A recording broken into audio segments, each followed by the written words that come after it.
Very cool to have an opportunity to chat to Paul Morris about his life before Supercars, which for him meant some time spent in America. Paul, tell us about your journey over to America. I think it was, 98 I trucked off over to the States, and the goal was to try and do the Gold Coast street race in the Indy car. So I went and did Indy Lights. Frank Gardner teed up a deal with me to go and run at PacWest in the Indy Lights program. So yeah, packed my bags and headed to Indianapolis. How did that work? Because it came off the back of the really successful time with BMW. Did that ride and the BMW sort of journey come to an end naturally, and that was what happened next?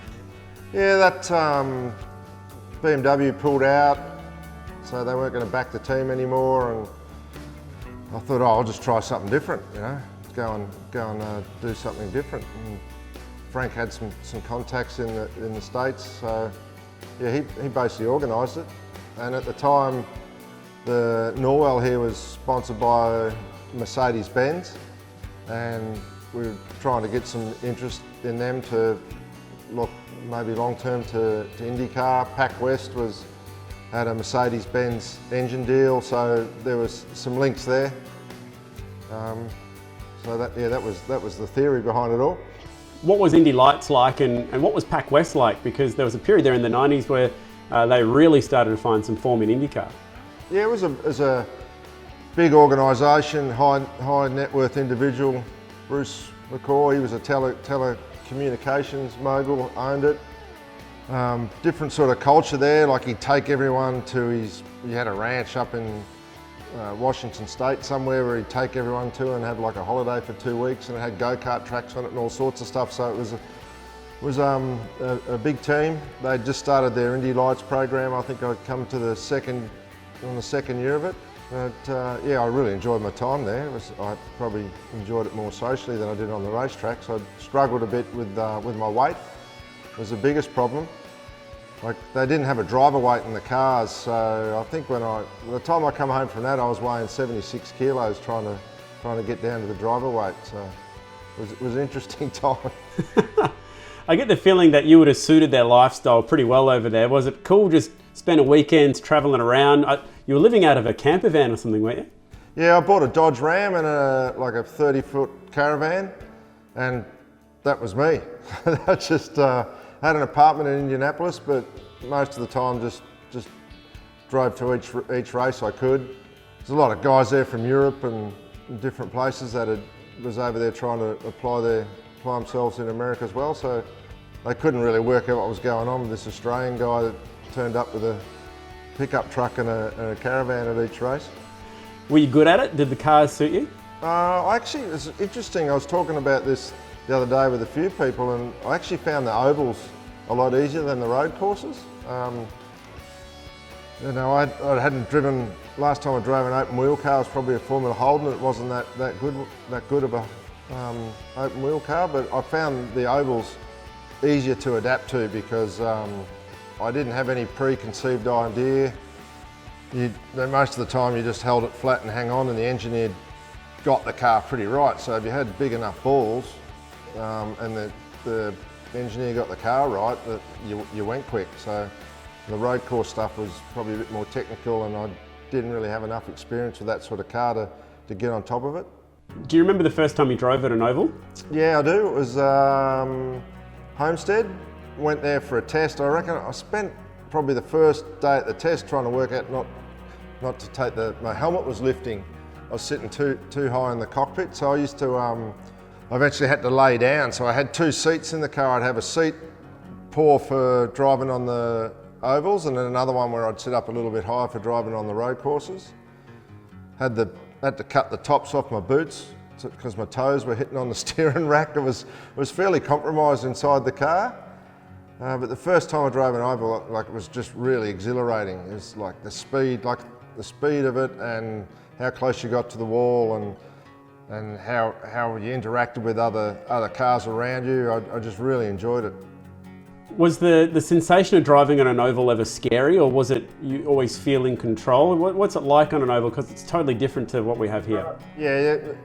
When it's really fast, you really can't feel the car. You get to the point where is this thing going to spin out or not? And that's when it was fast, and I just enjoyed that feeling of like going into the corner and going, well, I don't know if the thing's going to swap ends or not, but just leave the boot in it. And the more speed you got, the more aero you made, and the quicker it becomes. So it was a challenge to get it to that speed where it'd hang on. I had a really big testing shunt at Michigan, and I didn't actually finish the season out, and I had a head injury, and I come back to Australia and was sort of kicking around, and then I ended up driving Brad Jones's Audi, and that's when I thought, oh, okay, well, touring cars are probably my thing anyway, so it didn't really bother me that much. You talked a bit about this on Dale Jr.'s podcast, didn't you? The accident that you had at Michigan and the result of that.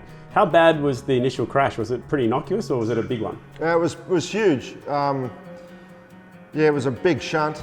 I think like by the time the car came to the rest, all the paint had come off the tub and there was not much left. It was like one of those things where you looked at the car and thought, how did someone get out of that?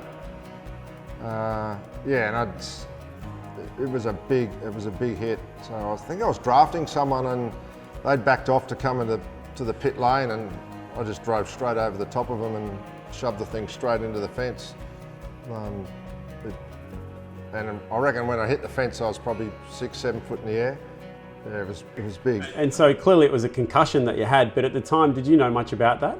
No, I didn't know much. So I sort of went to the hospital and they x-rayed me everything, and then come back and they said, oh, you got a couple of broken bones in your foot, and then you'll be all right. And then I tried to drive it the next race, and I just couldn't drive. I was like, I can't even tell what's going on. So,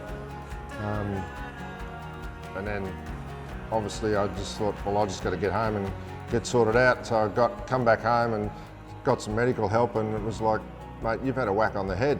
What have you been doing? And when I explained to them what I'd been doing, they're like, how did no one pick that up over there? Were you close to figuring anything out outside of IndyCar? Because I think I remember you saying on that Dale Jr. podcast that maybe NASCAR or an opportunity there was close to happening. Yeah, there was a good opportunity there. That Jerry Nadeau was driving for Bill Elliott's team, and then Ian Walburn was over there. He was working on the BMW team, and I got close to going down there and having a crack in that thing before it all went wrong. So that could have been a good opportunity. Probably would have suited me more, I reckon. I look back, I thought, I probably should have gone over there and tried to do the NASCAR thing instead of the IndyCar thing.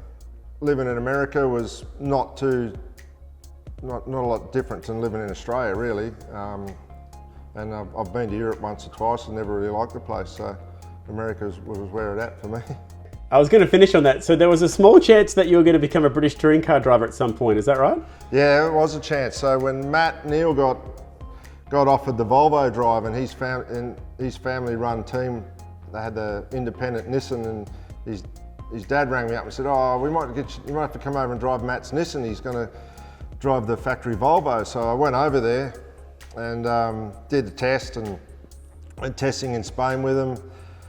And then went back to Birmingham where their factory was. I was there a couple of weeks and I absolutely hated it, mate. I just could not stand the lifestyle. Like, everyone was in the pub every night. They all stinked of cigarette smoke and it was cold. And he called me, he said, oh, we'll go down to the pub and have a drink or something. Matt said, I got something I got to tell you, dude. I said, what's that? He said, I'm not taking the Volvo drive, so you'll have to go back home. And I said, oh, that's fantastic. See you later. I couldn't wait to get out of the place. Would you have done it if you hadn't come back out of that Volvo drive? Would you have done it?